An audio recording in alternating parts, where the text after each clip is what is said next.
let the computer deal with it. You sound fine. You sound fine now. If you can hear us, we're good.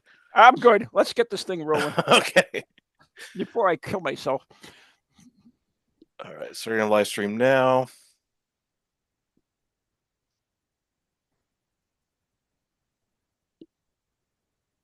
Okay, here are the tunes. Have a great show. Thank you. Yeah.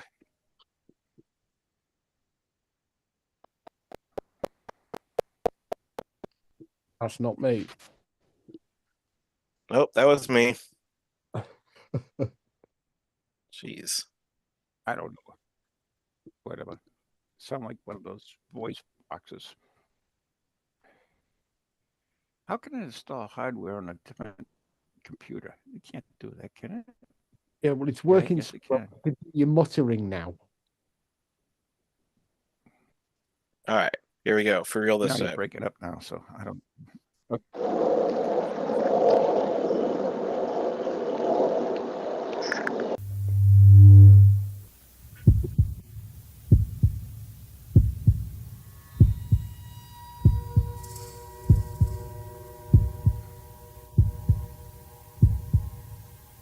Come with us on a journey into the unknown, the unexplained, and the unbelievable.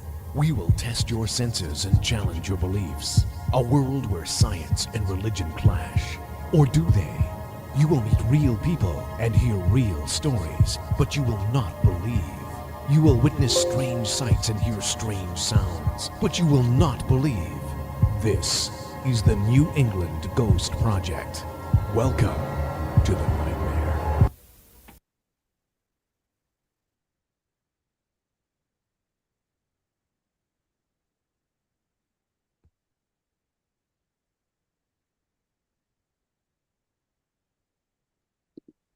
We lost you again, Ron. And now your mic's muted.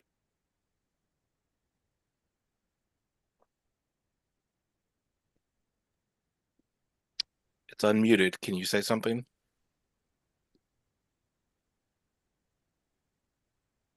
Now the mic is gone. Mine says he's connecting to audio. Okay.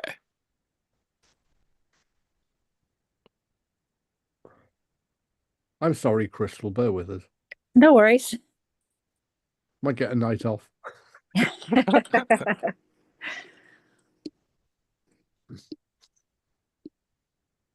hear me now? Yeah, we hear you now. Yeah, you're breaking up. This is, oh man.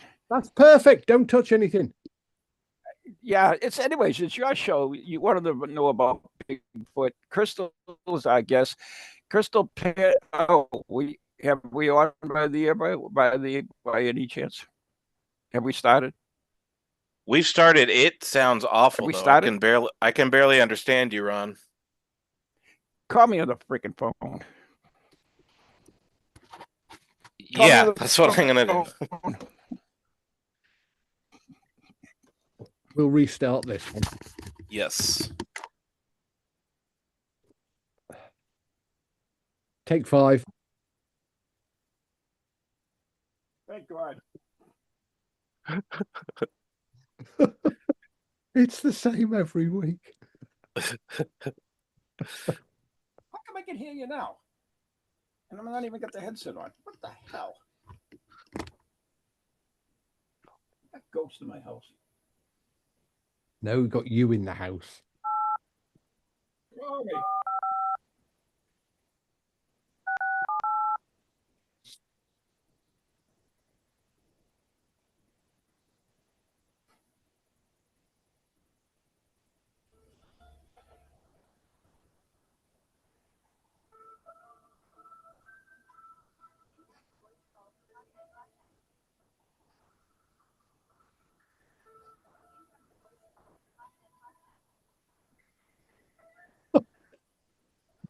He's not answering now, is he?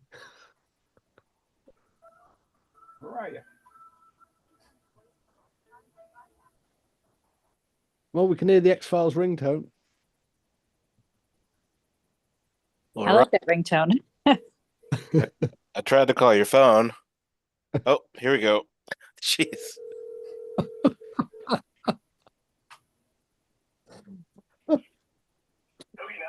Can you hear me? Yes. All right, let me plug this shit out. God, he's going to touch it again.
All right, we should have on phone. What the hell are you doing? All right. Okay. Everything's good now, right? Yes. I mean, it's been better, but here are the tunes. I'll just restart. Yeah, just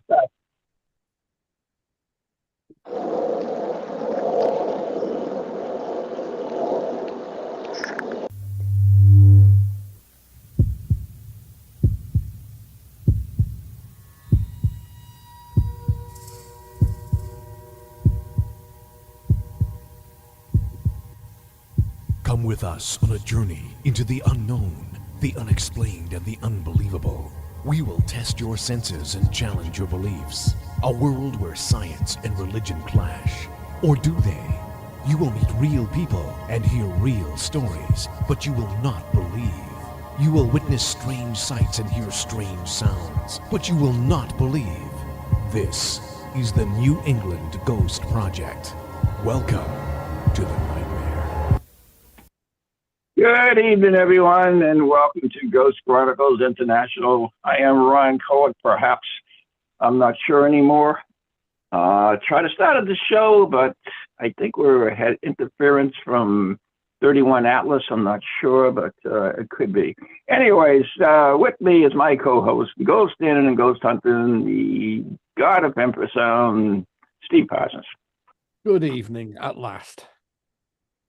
Yes, I'm talking to a smartphone, which is evidently smarter than me. I've got a But block. anyway, I've got a block of wood on my desk that's smarter than you. yeah, right now I believe you. So anyway, I still don't know how you were coming through my headset, which was unplugged. I had the cords in my hand, but you were coming through it. I have no idea. That's Anyway. because the computer has got a microphone built into it. And what's that got to do with my headset? How am I hearing through my headset? You're not. You just think you are. No, it was coming in clear and whatever. I don't want to go through this anymore. Oh, I don't drink, but I'm going to start doing it. Anyways, I am doing this show especially for my partner here, Mr. Steve Partner. What's his name, Partner? Parson, because he was most interested in Bigfoot. And I said, well, who do I know that knows about Bigfoot? And this is a young lady that I met at the Spirit Quest a couple of years back, I don't know, can't remember, back. And she is a Bigfoot researcher, and her name is Crystal Panic. Crystal, you still with us, or did you jump ship? No, I'm still here. Thank you for I having thank you, me. and I apologize for all that, whatever that was. That happens. So, yeah, well, to me more than. Well, if Crystal's already met you at Spirit Quest, she's probably not at all surprised by what's just happened. Oh yeah, okay. Anyway, but anyway, I'm really doing a show for you, Steve. So I'm going to let you take the lead on this because you were the one that's curious about Bigfoot. Well, yeah, but I mean, Big feet.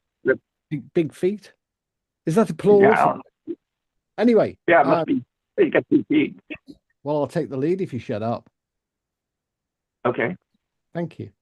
Good evening, Crystal. Carry on. Hi, how are you? And well, a few weeks ago, we were doing a show, and I kind of caught Ron out by saying I'd been caught up in. I was watching YouTube, and I ended up going down a YouTube rabbit hole of Bigfoot evidence. Now, we don't have Sasquatch, Bigfoot, Yeti, whatever over here in the UK, although some people would claim that we do. But my only previous interest in any form of large cryptozoological animal has been the Loch Ness Monster. But reading through, so after going down this rabbit hole, I then went even further. It was like the White Rabbit in Alice in Wonderland, and started looking at the more serious research and the witnesses. And I started to realize that what is evidently the case is a very large number of really very compelling personal encounters with something, and now supported by some really intriguing photographs. Now, Ron was a bit disturbed and a bit bemused by the fact that I suddenly developed this interest in Bigfoot.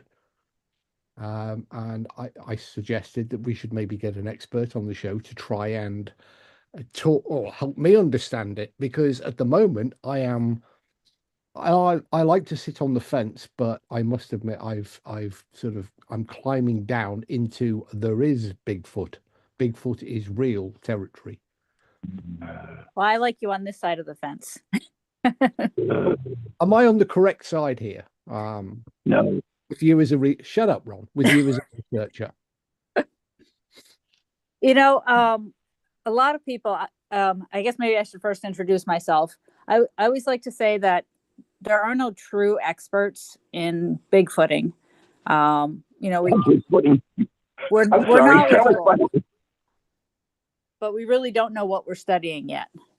And there's going to be two sides to every, there's two sides. You're going to have the paranormal side, and then you have the side that looks at it at it's just a strictly flesh and blood creature. So there's still two sides to the story. I try to stay open-minded. I'm kind of in the middle. I love talking to people about their encounters. I am a field researcher for the Bigfoot Field Researchers Organization, the BFRO. I have been for the past 10 years. I like to say that I'm a knower. I had an encounter as a child, and that's why I do what I do, because I need those answers. So that's why I love talking to people about Bigfoot and trying to get the answers as to what people are witnessing, because there's a lot of witnesses. Yeah, that was the thing that intrigued me most, was the sheer volume of witnesses.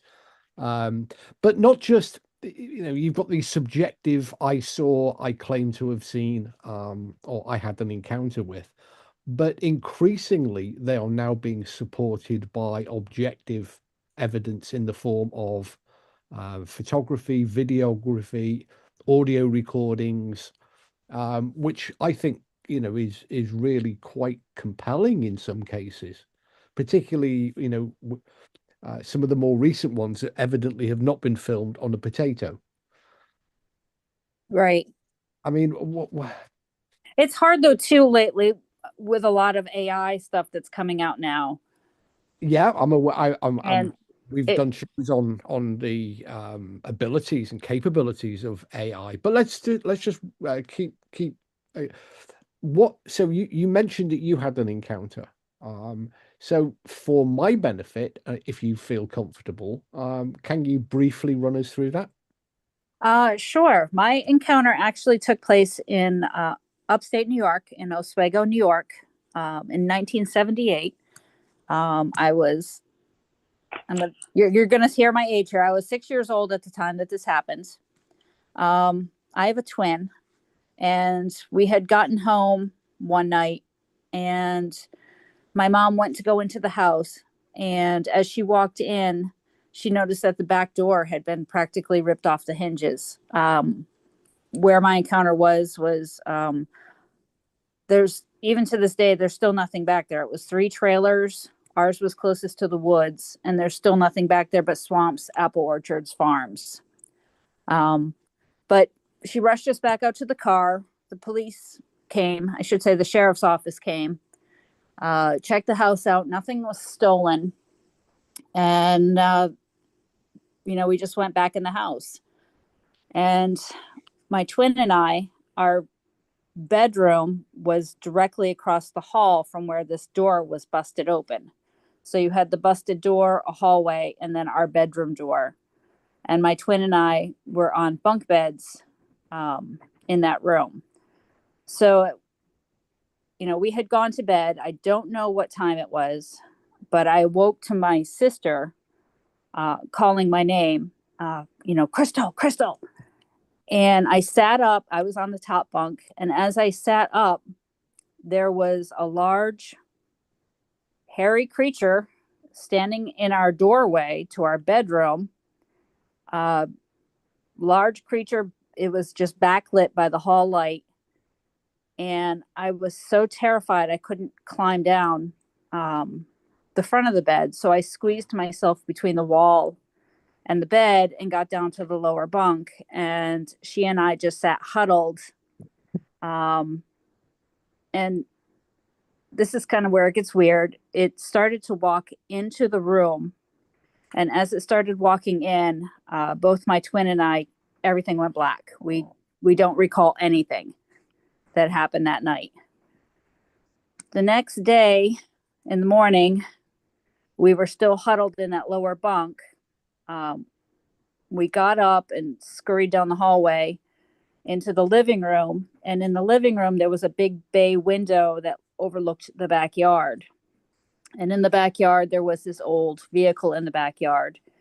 And we looked out the window, and this thing made eye contact with us. It stood up, turned around, and then just walked into the woods. So that was my encounter with Bigfoot. Well, I mean, there's all manner of thoughts racing through my head. One, the first one is, how did you get to sleep with a busted door just between you and the outside world? Yeah, I wouldn't have, I'd have sat there with a shotgun all night. If I'm Well, honest. I'm sure my mom had probably pulled it closed or done something, to try to keep it closed, but I honestly don't remember. No, but that sounds terrifying, particularly as a small child.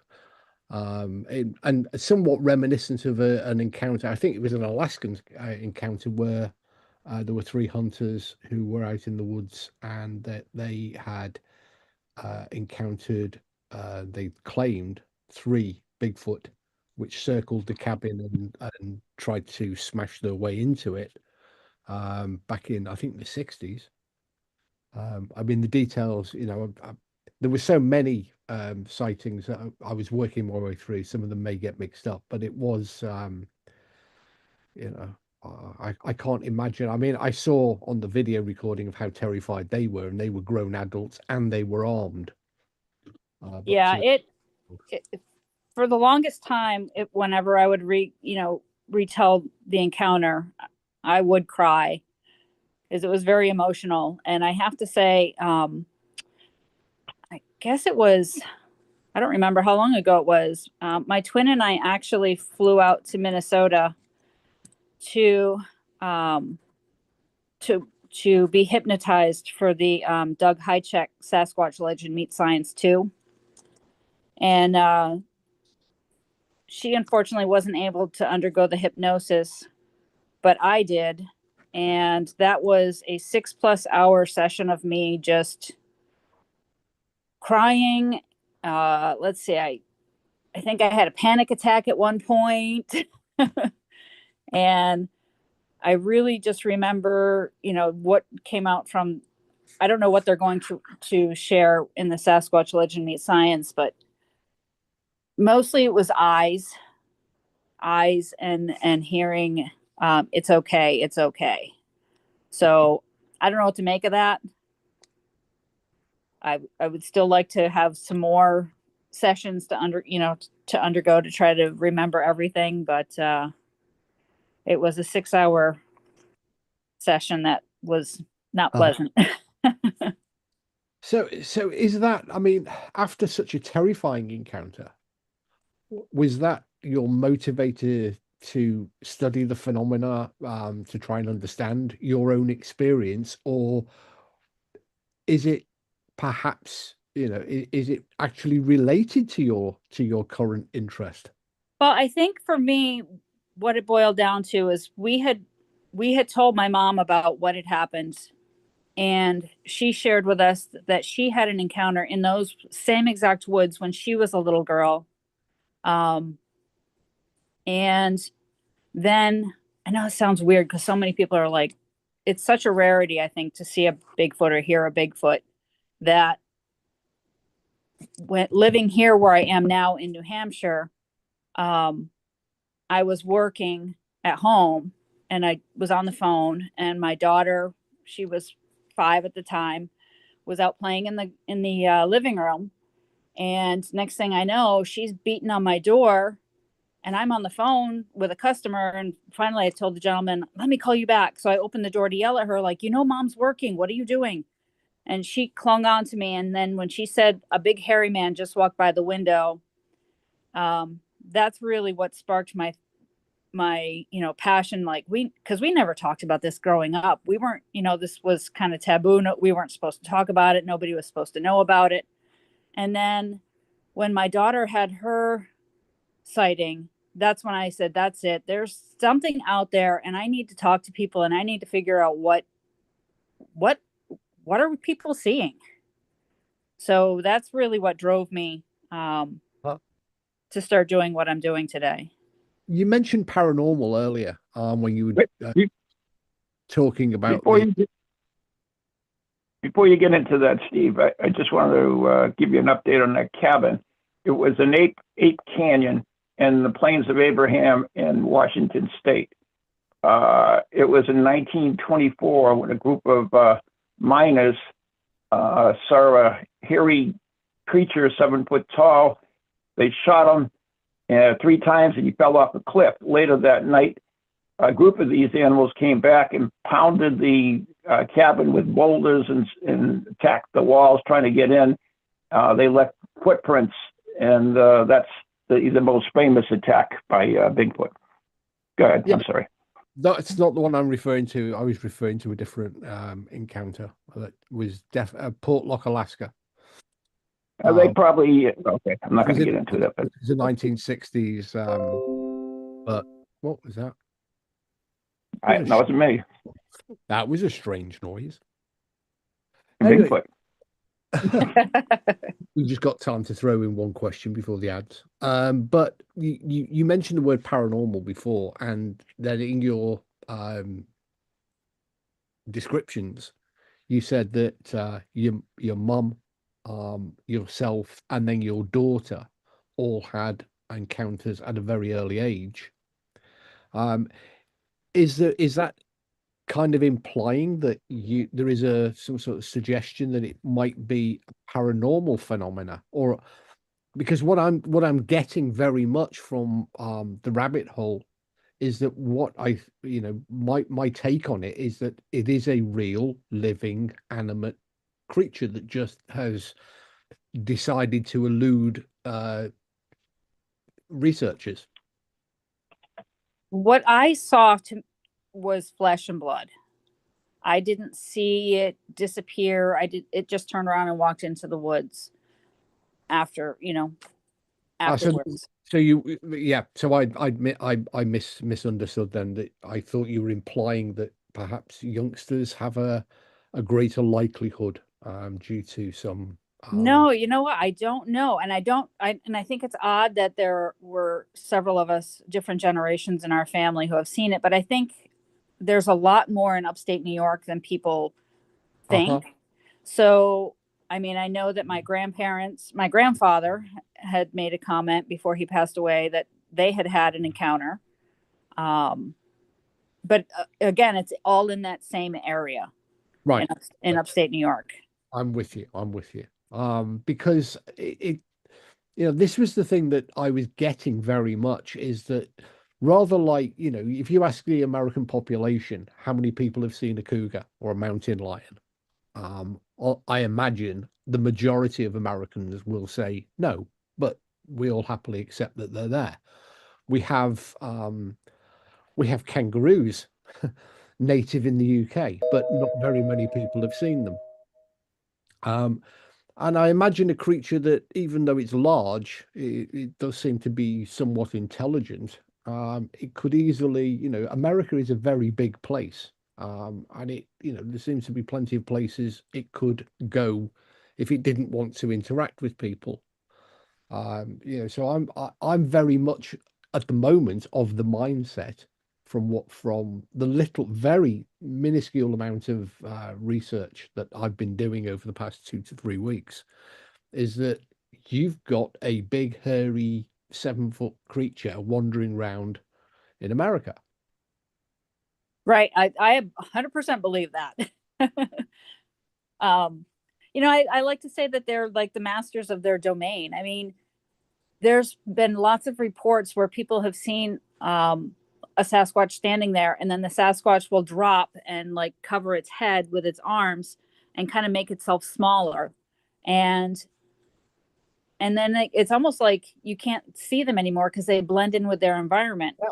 And I can't say how many times I've seen a herd of deer in my yard and turn around and they walk into the woods, and then you're like, where the heck did they go? You just saw 8 deer standing there. Uh-huh. And they walk into the woods, and now you can't see them because they just blend in so well.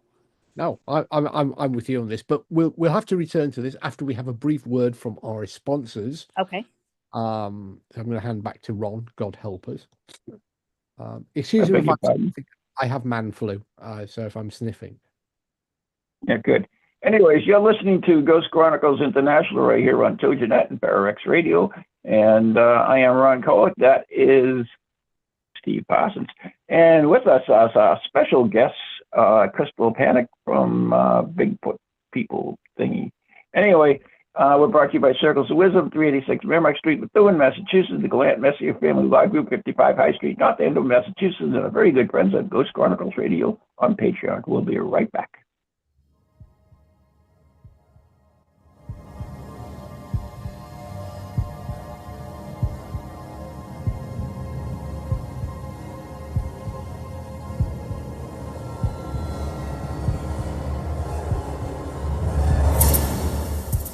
Do you have a paranormal event, book, or something else you want people to know about? Then why not advertise it on Ghost Chronicles Radio? With over 150,000 downloads a month, get your message out to an audience that's interested in the subject. We have a plan at a cost that fits your needs. For more information, contact Ron Kolick at anyghostproject@comcast.net or call 978-455-6678.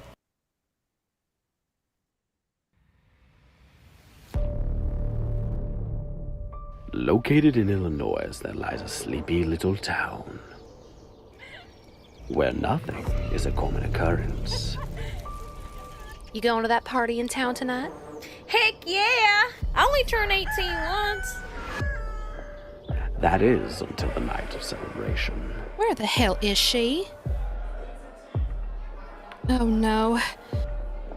No, Jessica!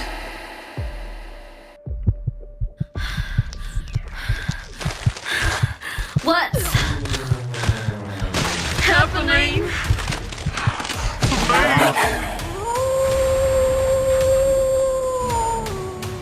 From the creators of Shadowhunters, Bite Me, comes a tale of primal terror and grindcore mayhem. Shadowhunters, kill, Jessica, kill!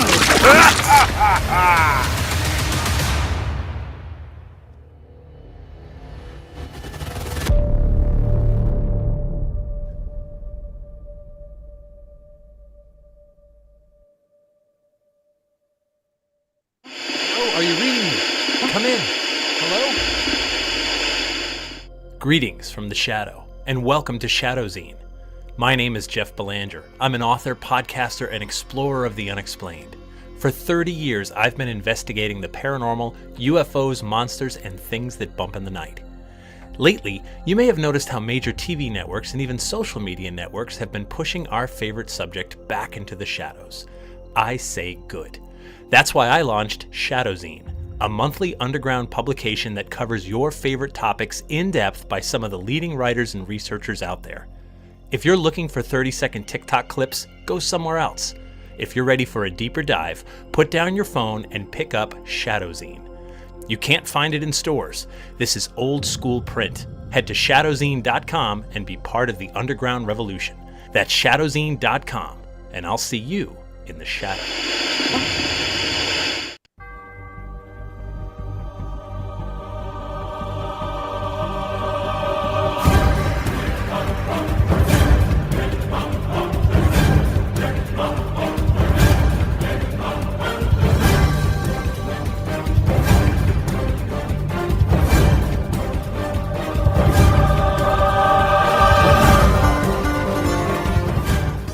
And welcome back to the second half of the first half of tonight's 2 hours of might be 2 hours of Ghost Chronicles mayhem. We've certainly had enough mayhem in the first half hour from that hairy Bigfoot himself over in New England, Ron Kolek, and our special guest tonight, because we're talking about Bigfoot's feet, big feet.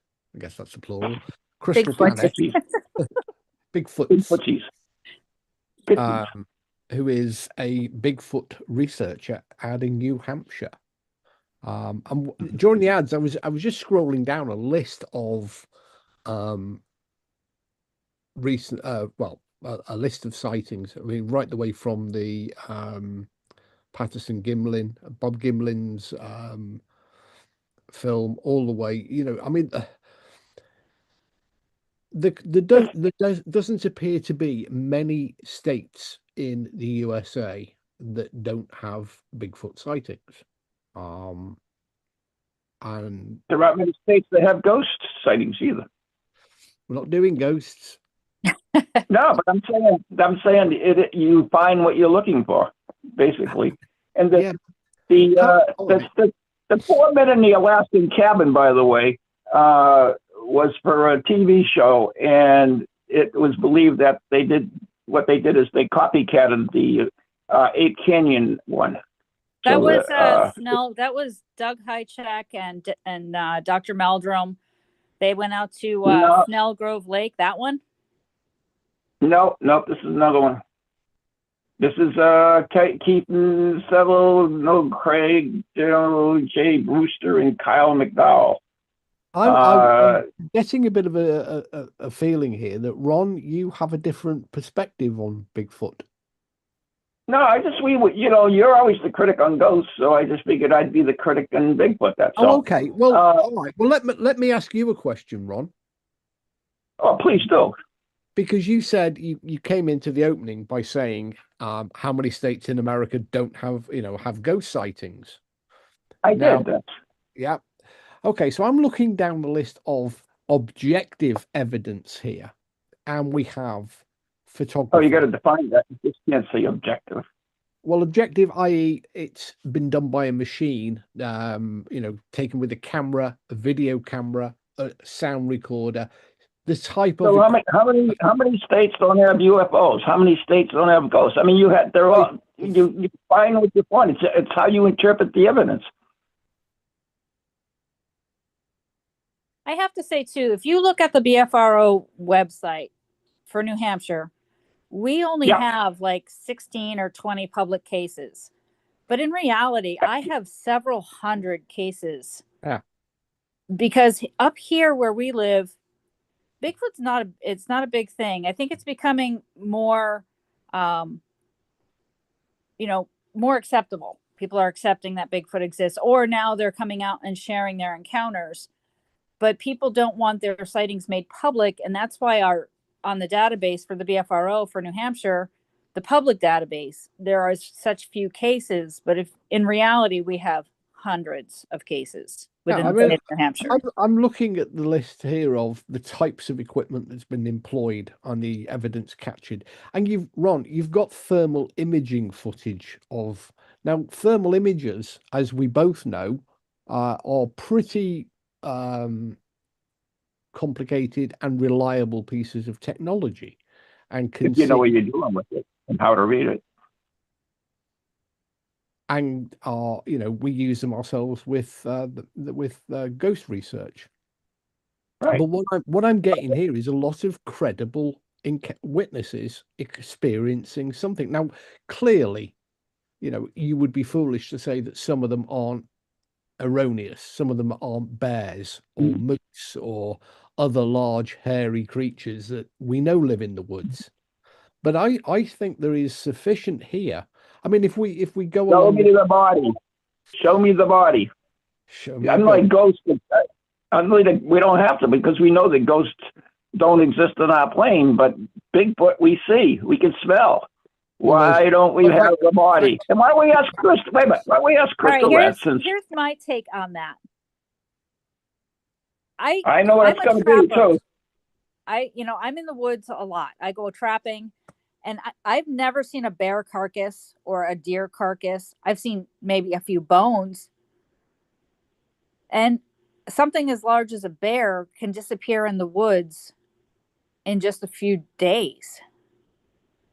Yeah. And you'd have to be in the right place at the right time to find something. Everything eats. I mean, nature takes its course. It's going to get eaten by scavengers, coyotes, porcupines, and other small rodents are going to eat the bones. So, and I think there's such a smaller population of them that it's like, I don't know if anybody who's gone to the woods and found cougar bodies either. No, that'd be pretty rare. I'm with you on this, Crystal, because I've been researching people's unusual experiences for a lot of years, and you learn that when you're dealing with people having profound experiences, that yes, certainly some of them are due to a plain mistake. They, in the heat of the moment, they've misjudged what they've seen, and their belief, expectation, and other things kick in. So I tend towards looking at the type of evidence that is presented from things that don't have an active imagination, don't suffer from being frightened or terrified, or local legends and folklore and mythology. And there is this plenty. In fact, in terms of sheer evidence, when you stack it up against ghosts, the Bigfoot evidence is stand on its own. We'd have to compare it to other things. Well, I mean, if you compare the weight of evidence for something that people do believe in and do actively research, and then you look at something like Bigfoot. Again, there are researchers, but not as many. It's not cool. Sorry, Crystal. Yeah, trust me. In this country, it's really cool. They have paid events that you can go on expeditions for Bigfoot. Well, I've just heard from. I have to right say up with the ghost. That I've just heard from Crystal. It's not that cool. Since TV shows have come out, like Finding Bigfoot, and now, oh my gosh, my brain I can't remember the name of the other Bigfoot shows. But like when Finding Bigfoot came out, when that first came out, that was so like, nobody talks about Bigfoot. And I didn't even know that there were these communities out there until that show came on. And then Facebook, social media, you start doing a search on the internet. I mean, my very first search on the computer was Bigfoot. That's cute. And because I was interested, and I shared the very first thing, I found a forum and I shared my encounter. And then after I did that, I turned off the computer and I went, oh my gosh, what did I just do? Why did I share that? It's something that we were never supposed to talk about. So I just think now with shows like that and social media and the conferences, it's opening up more of people's minds to say, hey, wow, maybe there is something out there. Yeah. But stack that against people who are, the paranormal shows that deal with ghosts and demons and all that sort of stuff.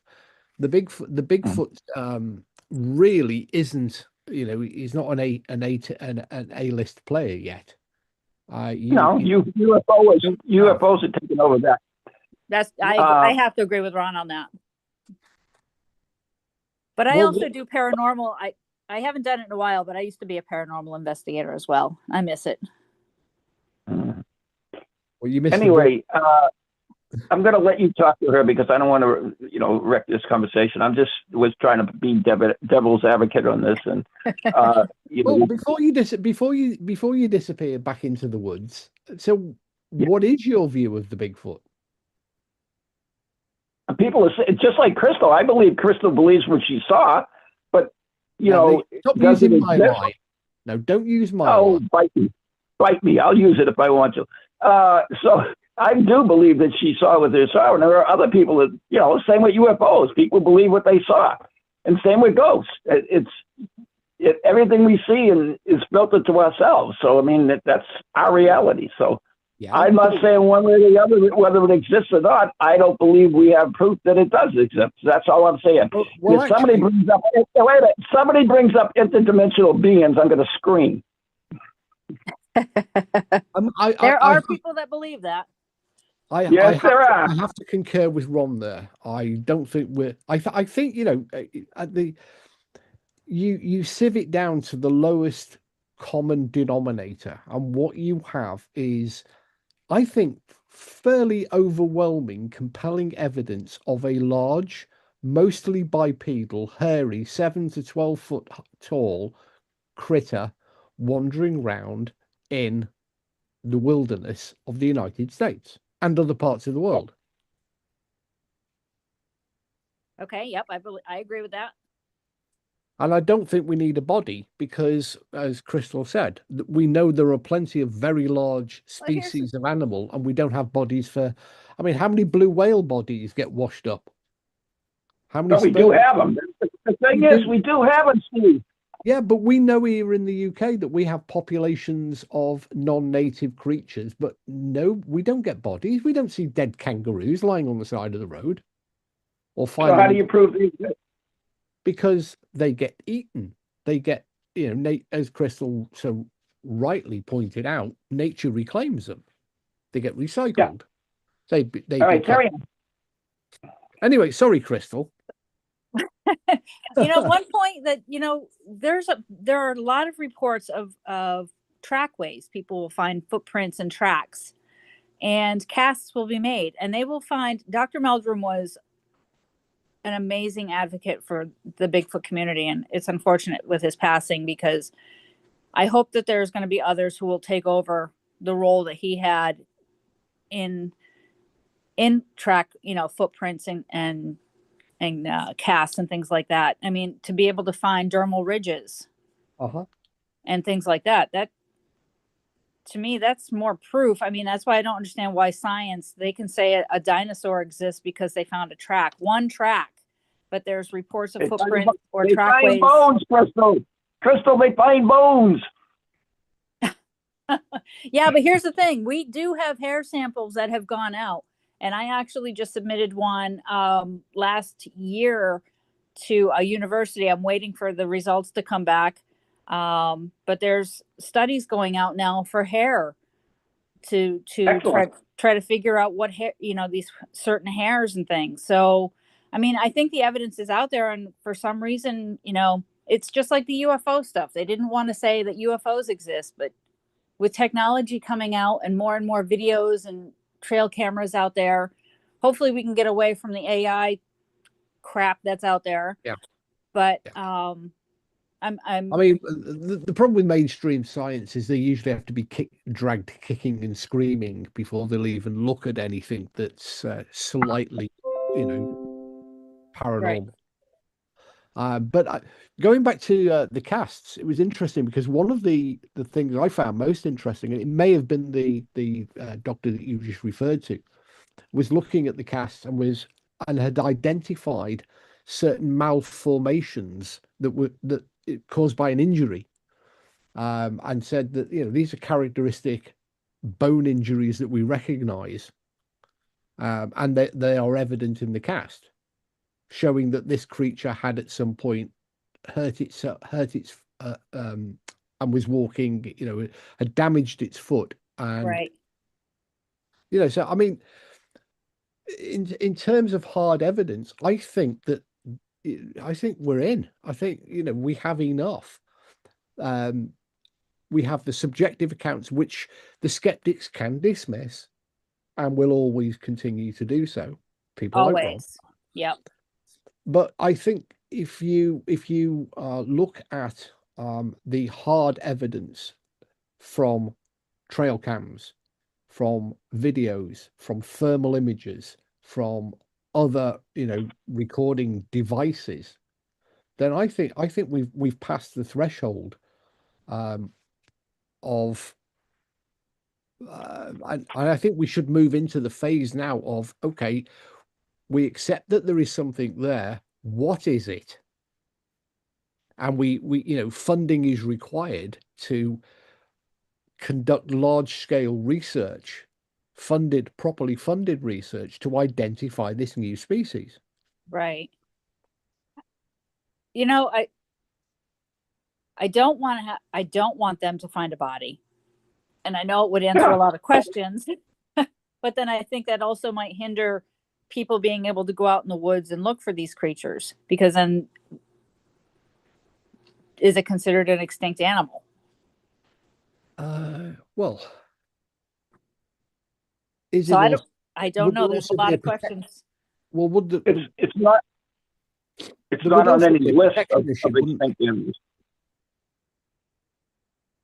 Because if you acknowledge the fact that the Bigfoot exists as a living, breathing entity, and it has a population size, if you say, "Yep, it's real, we found a body," what's going to happen is somebody's going to go out. You're going to get hunting parties, aren't you? But what we really need is research. We don't need orange clad hunters with 308s going out every weekend trying to pot a Bigfoot.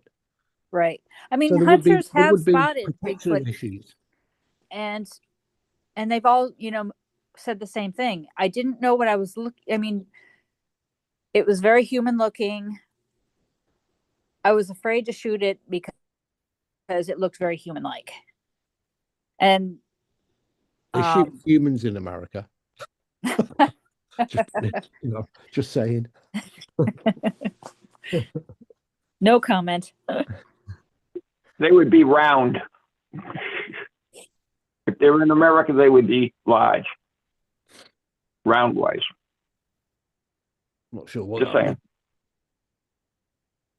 Maybe what we need. We have the extra value meal. Yeah. Well, maybe what we really need is somebody to catch a Bigfoot in Walmart. There you go. It probably is one on a Saturday night. I'm not sure. There'll probably be a video of that somewhere out there. So, Crystal, I have a serious question for you. When you had these encounters with Bigfoot, was there an odor at all? Because I noticed that a lot of cases that odor seems to be a thing that is associated with them. Yeah, unfortunately, I don't recall there being any odor.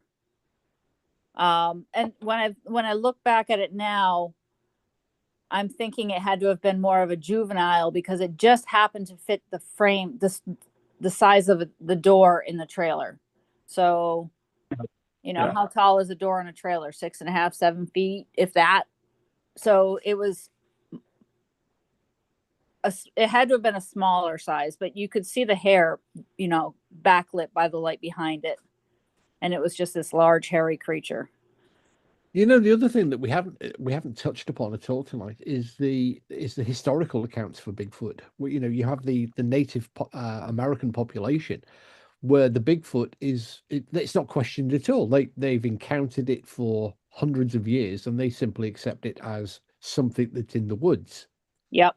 That they coexist with, and there is an innumerable number of reports from the Native American population.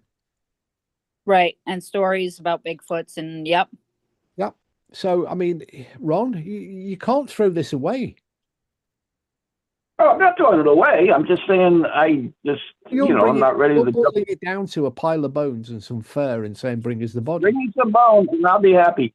But another question I wanted to ask Crystal is, now there's another association that, they communicate by beating on the trees with sticks and stuff. Have you heard any of that?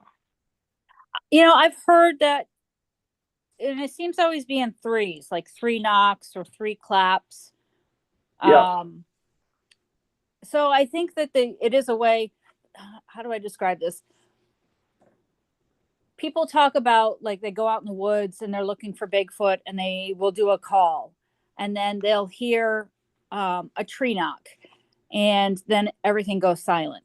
So I'm kind of under the impression, I don't do a lot of calls. I'm very quiet when I go in the woods. I think that my personal belief is that it's kind of like a warning, like a jackrabbit thumping its foot, like, hey, there's danger. Hey, there's people in the woods. So that's why I'd like to be quiet when I'm in. I like to listen for everything. And I don't like to do calls, just because then I think it just spooks them away, and then there's going to be nothing. Makes sense. Makes perfect sense. Another thing. I mean, if you're hunting, you don't tell it you're there. Yeah. No. Another thing I heard was that supposedly they also are able to communicate telepathically with humans. Do you know anything about this, or do you believe in that? I have to say, I'm kind of on the fence with that, because, during the hypnosis session I had for the Legend Meets Science, I kept hearing in my head, it's okay, it's okay, it's okay. I don't think they were talking. I mean, I don't know. I really don't know how to answer that. I mean, I kind of feel like maybe they do, because I have heard a lot of different reports of that kind of happening. Like, I don't know. I don't know how to answer that question, because I'm still up in the air on that myself. But that is a bit okay, thank you. Isn't it? That is a bit esoteric. But I mean, we're running out of time. But there's one fascinating account that dates back to 1920s, again, like the previous one that Ron talked about in Washington. And this is the Osman, the man who was, he got kidnapped and dragged off in his sleeping bag. Yeah. Now, Joe Nickel, a good friend of this show, came across and debunked it. But this has been looked at, hasn't it? And it does seem to suggest that if it's true, and it seems to be more true than not at the moment, that these things are not necessarily aggressive. I don't think they're aggressive at all. I don't think they want anything to do with people. I know that you're going to hear, there's so many, like, I really don't watch YouTube videos. I try to avoid a lot of stuff like that. Because there are some people out there who think that, oh, they're aggressive and they're going to kill you. And I've been told that they're demons and they're out to get you. And, I've heard both sides of every story. And all I really can do is just take a person's encounter and do my best to report it the best I can. Well, unfortunately, we're about to run out of time, but yes, we are. And Crystal, I want to thank you so much for joining us, and I really appreciate you putting up with us too, as well. Well, thank you for having me. I could talk Bigfoot for hours. Yeah, I'm out. There's literally hours more I would like to talk about the subject and try to. No, maybe we'll come back. We'll come up with some more documentation, one way or the other, and we'll have you back. So, Crystal, if somebody wants to find out more about you, how can they do that? Really, any organization. The BFRO, it's the Bigfoot Field Researchers Organization. It's just bfro.net. That's the organization I handle, New Hampshire. And you can always find me on Facebook, Crystal Panic. I'm wearing a Bigfoot necklace in the picture. Thank you, Kristen. Thank you so much for coming on the show, and I really do appreciate it. Thank you so much for having me. Yeah, and my appreciation and thanks also. Thank you.